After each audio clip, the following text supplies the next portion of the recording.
Today we're talking about the Intel stability issue, but if you've been closely following the situation, there won't really be anything new in this video for you, other than our opinion on the problem and how we're going to be handling it in reviews until, well, the problem is fully addressed. Now look, some people have the impression that we're sweeping this issue under the rug, given that we haven't talked about it on the main channel for about 2 months now, but that's not the case at all. We have been waiting for something to actually test. And it sounds like we're still a few weeks away from that microcode update that is meant to address this problem. In the meantime though, reviews of AMD's new Zen 5 processors will have been released. And rather than talk about the Intel stability issues and that content, we figured a dedicated piece before the Zen 5 reviews go live was just going to be a better way of going about it.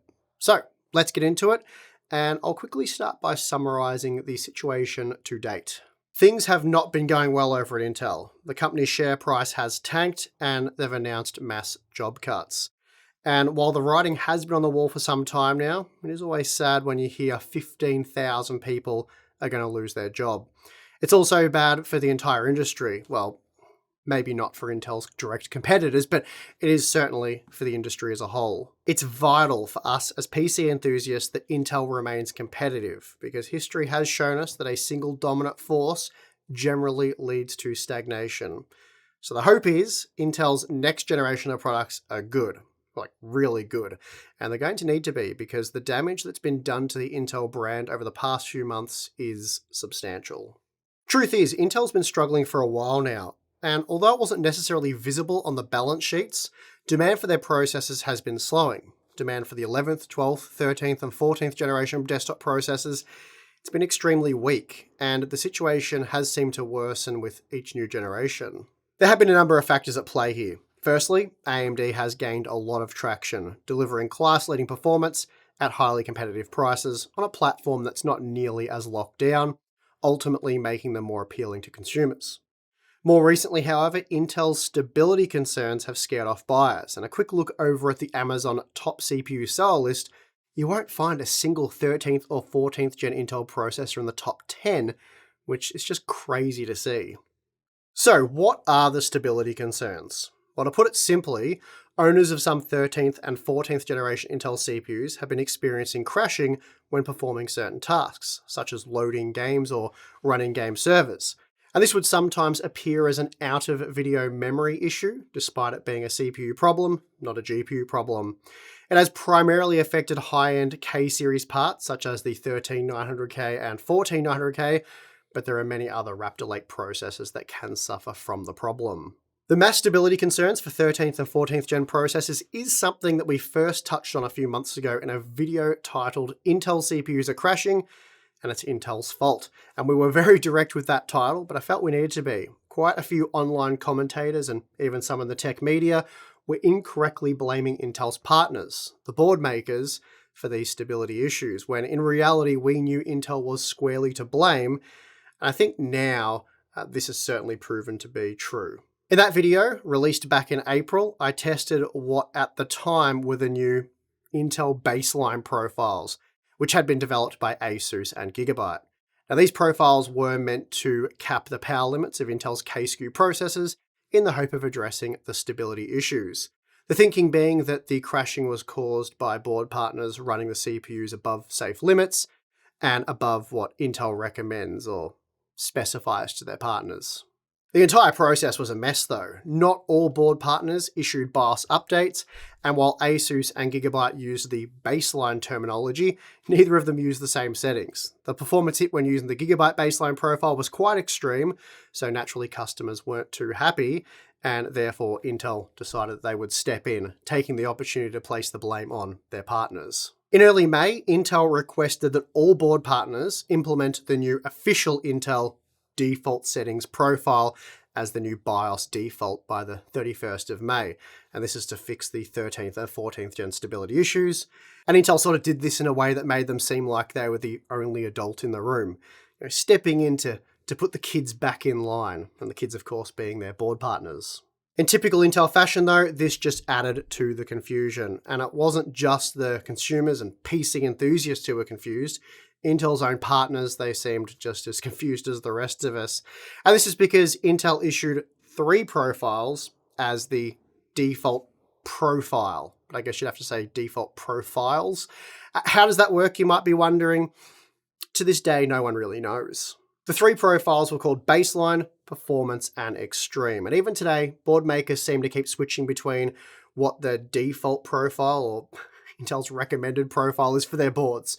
Some started with the Performance profile, then they moved to the Extreme profile, and really basically none of them were rolled out by Intel's promised date of May 31st.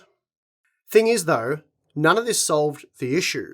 Crashing reports were still coming in, and by this point, major game developers and server companies, they were starting to go public with information regarding mass crashing of Intel K-SKU-powered servers. You might be wondering why they're using K-SKU CPUs for servers. Well, they use them because they have class-leading single-core performance. They're actually quite handy for use in servers because of that strong single-core performance. Alderon Games, for example, they went public, stating Intel's selling defective 13th and 14th gen CPUs. Now, the developer of the Dino Survival game has switched all of its servers over to AMD, claiming that AMD experiences 100 times fewer crashes compared to Intel, and they say it's only a matter of time before affected Intel CPUs fail. Now, at the time of release, we speculated these BIOS profiles weren't going to fully solve the problem, but rather they were intended to buy Intel time, either to bury or ignore the story in the hope that it goes away, or come up with a plan to minimize costs. It really did seem as though Intel wanted to avoid any real responsibility for this issue. As I said, they tried blaming their partners and that didn't work, so it seemed the next logical step was to blame you, the customer. There's really no reason for Intel to create a 125 watt profile for a 253 watt K-SKU part, other than to make the power profile so limited that any CPU, almost no matter how degraded, would end up working. Intel advertises parts like the Core i9-13900K and 14900K to run at a continuous 253 watts, and at no point do these CPUs need to drop below that limit when under load.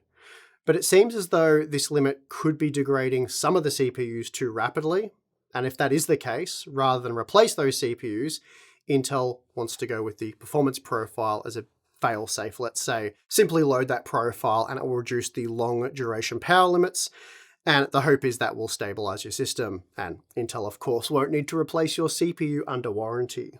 This hasn't appeared to help though, and the 13th and 14th gen stability issues have continued. Now, about 3 weeks ago, on the 22nd of July, Intel issued a report addressing the situation, in which they claimed after extensive analysis, the cause of the instability issues was determined to be elevated operating voltage, stemming from a microcode algorithm, resulting in incorrect voltage requests to the processor. At the time, Intel said that they were targeting mid-August for the release of a patch to fix the issue, so presumably we'll see something in the next week or two. So that's what we're currently waiting on. And that is essentially where we are. After all of these months, we're still waiting on Intel to release a fix. But the question on everyone's mind is, will this updated microcode even fix the issue?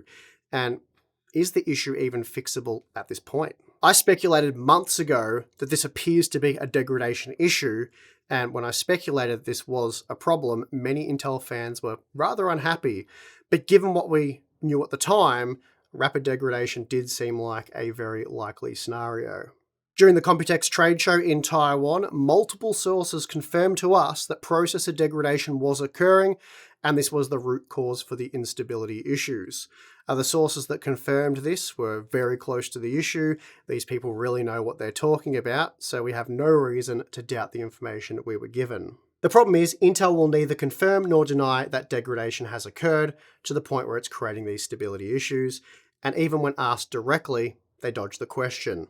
They just say that the upcoming patch will stop it from happening, but they don't confirm that it has happened, though I guess based on that response, you can safely assume that it has happened, but again, you are sort of having to make that assumption. There's also the VIA oxidation issue, which Intel confirmed took place during 2023, and as Gamers Nexus rightfully pointed out, that's kind of a big point in time. It's like a year or thereabouts.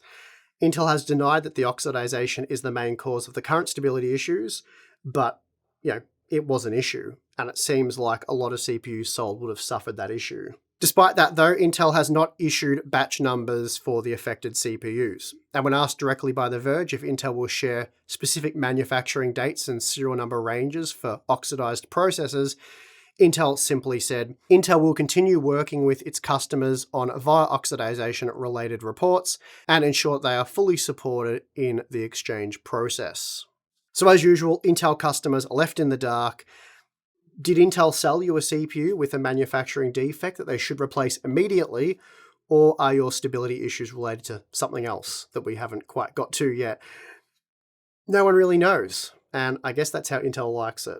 Intel also said in a statement to The Verge that they will not be recalling Raptor Lake CPUs despite the stability issues, and they will not be halting sales or performing channel inventory recalls while it validates the update, meaning that even though Intel has acknowledged there is an issue and hasn't released a fix for that issue yet, they are perfectly happy to sell you a CPU that might be defective. All of that said, Intel has just announced an extended 2-year warranty on all of their boxed 13th and 14th gen desktop processors. They also have said any of its customers that are affected should contact customer support. The problem here, of course, being that it's Intel who processes RMA claims. And we're hearing mixed reports from users on how successful they were in getting a replacement CPU, if they were at all, so that'll no doubt be a developing story. And let's be honest, through this entire saga, Intel have tried to deflect blame and minimize the problem at every turn. They tried to throw their board partners under the bus, they tried to create a power profile fix so buyers likely wouldn't be able to get a replacement CPU, instead reducing performance because the previous settings were not Intel's recommended or default baseline, whatever you want to call it. And now they're saying, trust me, just RMA your CPU multiple times, and maybe one of those times will maybe replace it. At this point, it's very clear Intel cannot be trusted to do the right thing for its customers. And this is where we are right now. There has been many more angles to this story, loads of speculation, but at the end of the day, what we know for sure is 13th and 14th gen CPUs are experiencing stability issues en masse, with the 13900K and 14900K most affected, but Intel says the issue can also impact 65 watt parts, so that means base model locked Core i5s, such as the 13400, can also run into the same stability issues. So at this point, I should probably talk about our plans moving forward. As it stands, we can't and don't recommend anyone purchase an Intel 13th or 14th gen processor, and our stance on this won't change until the issue is fully rectified, which means no more crashing, and those who currently have purchased a 13th or 14th gen processor that is crashing, presumably due to irreversible degradation, are provided with a replacement part. So Intel actually honor their warranty. We will continue to benchmark and include 13th and 14th gen processors in our reviews using the Intel Extreme profile, but won't be recommending them. The next step from us will be to retest all 13th and 14th gen processors once the microcode fix is released in what hopefully will be a week or two, and at that point we will have to reevaluate this situation. As for Intel, they've really fumbled this situation. They've taken far too long to address the issue, and in reality, they're still yet to do so. These issues have been known as far back as mid-2023, and Intel announced that they were officially investigating the problem months ago now. So, in our opinion, the situation is either Intel knows exactly what the problem is, and they're just not willing to bear the costs involved to fix it, so they're buying time and trying to dodge the problem in the process, hoping it'll just blow over, people will just move on to the next thing, something like that. Or Intel really has been searching for answers all of this time, which would suggest they don't understand their own products nearly as well as they should, and that's probably a bigger concern. Personally, and this is my personal opinion, I think Intel knows exactly what the issue is. I think they know CPUs have degraded and they will need to be replaced at a huge cost to Intel, and I think Intel is actively trying to avoid replacing degraded parts.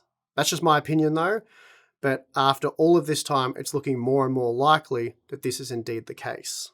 So to reiterate, we're not ignoring these issues.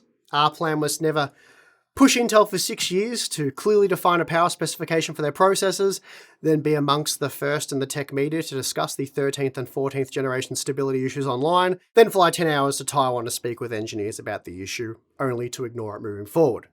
Clearly ignoring the problem isn't what we've been doing. We tested the first round of BIOS updates, and since then there's really been nothing to test. And with nothing to test, we can really only make a video like this, which we're not that fond of. We like to do some testing and give you guys some actual evidence, some information. But yeah, with Zen 5 coming up, we thought this was just the way to approach this topic and create the video that we have. And that's really all I have for you in this video. Our stance on the situation, what we'll be doing, and well, we'll be testing the microcode update whenever that does come out. Hopefully it comes out in a few weeks and we'll have a bit more information at that time. But yeah, for now, we're going to get on with testing Zen 5. If you appreciate this video, give it a like, subscribe, do all that stuff. We have Float, Plane, and Patreon. You can sign up to either one of those, get access to our Discord server where you can talk to us there. Monthly live streams, behind-the-scenes content, Q&A stuff. So yeah, check that out if you're interested. But if not, that is perfectly fine. And I would like to thank you for watching this video. I'm your host, Steve. See you next time.